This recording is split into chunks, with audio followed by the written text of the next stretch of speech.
Welcome back to Jane's Stories of Life. Yesterday I had my every 6-month appointment with my audiologist. And as many of you know, I have a severe hearing loss and have been on a journey now for a number of years as it has progressively changed.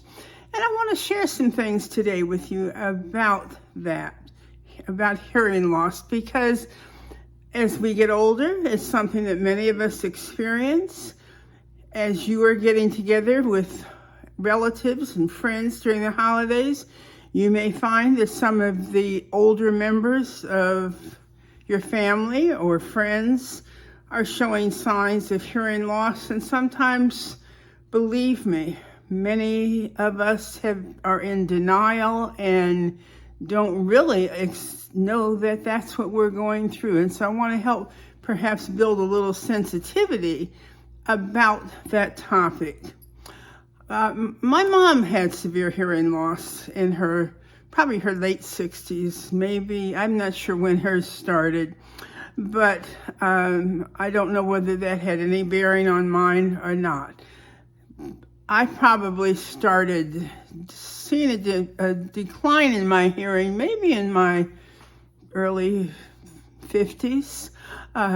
It's so gradual that you don't really notice it too much. I remember when our granddaughter, who is now almost 30, when she was about 3, she said to me one day, Mom, you need those things to go in your ears, because apparently whatever she had said, I had not responded to, and I wasn't sure how she knew about those things that go in your ears, but she said that.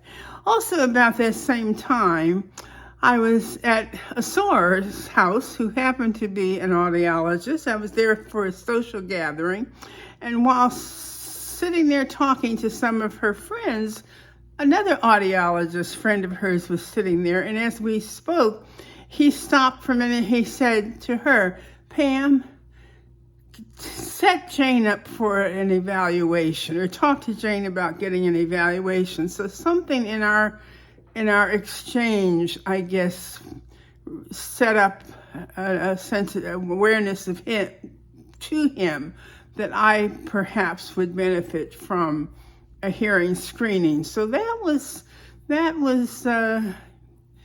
like I said, probably that was in the early 1900s, and not 1990, about that period of time. Once I was tested, yes, I did have some hearing loss, and as an elementary teacher, I also realized that there were times when I would ask children to speak up. I didn't hear them well. I remember saying sometimes use your recess voice, because outside I could hear them, but in the classroom, sometimes little third graders can be very soft-spoken. So I had a progression of hearing loss through the years. I had to change hearing aid several times as features improved. I also had to change. And finally, I reached the point that it was becoming even more severe, so that hearing aids were not going to be as effective. During that period of time, I can't tell you how much I realized people don't understand hearing loss. Hearing loss is not just that things are not loud enough. A great part of hearing loss is clarity, that you don't hear the beginning sounds, the ending sounds. People say things and you say, oh, I thought you said, well, no, that's not what they said, because you just didn't hear things clearly. I remember some of the conversations Morgan and I would have were really kind of comical, because he would say something and I would say, did you say such and such? And he'd say, no, I said such and such. So that was different. During the early part of 2001, 2002, 2003, when I would go to conventions with Creative Memories, I used to have the accommodation of a headset, and I would have special seating. So gradually things changed. Many times I kind of had my feelings hurt because people were less patient because I would ask them to please repeat something, and they would say, well, just listen more carefully. Or, they would speak a little louder, but that didn't mean that I was necessarily hearing them. Or in restaurant settings and things like that, I found I was just simply not able to hear. It's very difficult when you have hearing loss and you're in a group. The group is talking and laughing and so forth, and you feel an obligation to kind of smile and laugh. But the bottom line is you don't know what they're laughing at. You don't know what they have said. And so it's very difficult. Hearing loss is not something that is visibly as noticeable as a physical handicap. My hearing reached the point after we moved here to Florida that I began to be tested for a cochlear implant. Initially, you have to have severe enough hearing loss as a collective score to qualify, because a cochlear implant involves surgery.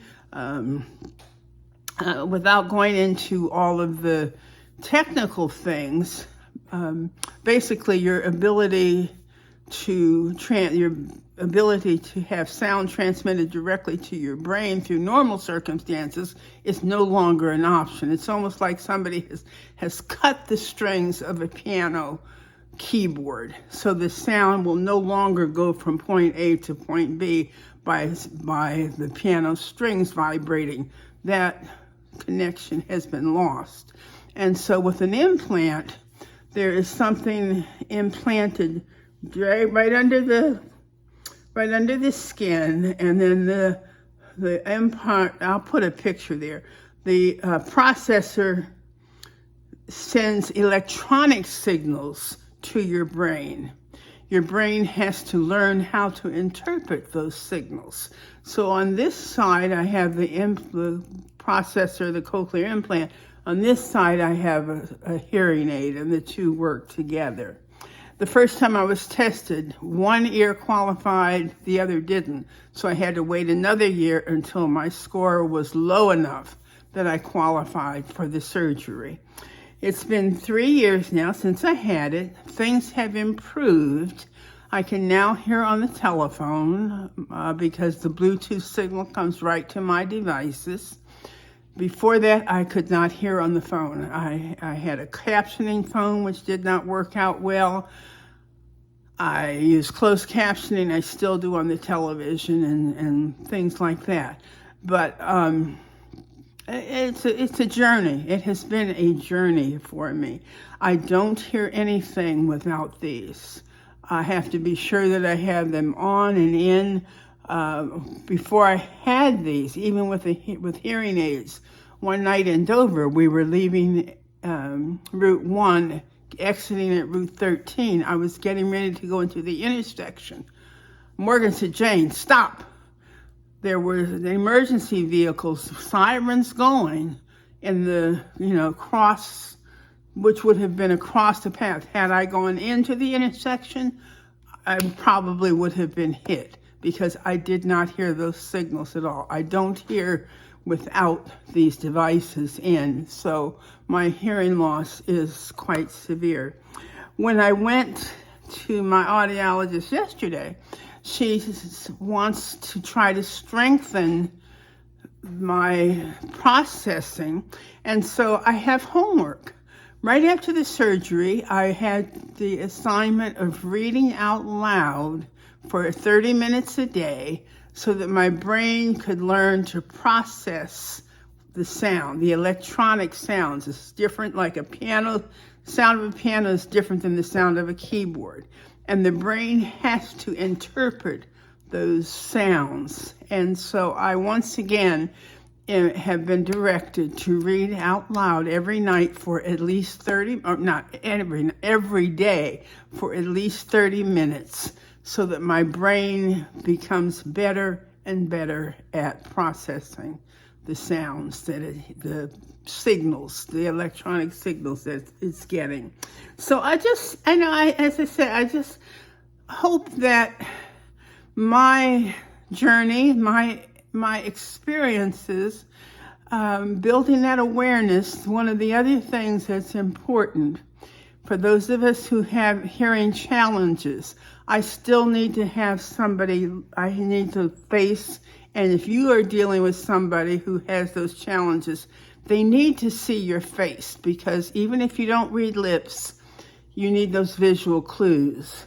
If you have hearing challenges, you will not hear the sounds. If somebody is behind me, sitting in a car, for example, or standing behind me, or too much to my side, I won't be able to tell what they are saying. So if you have someone that you are around that is experiencing these challenges, first of all, encourage them to have an evaluation.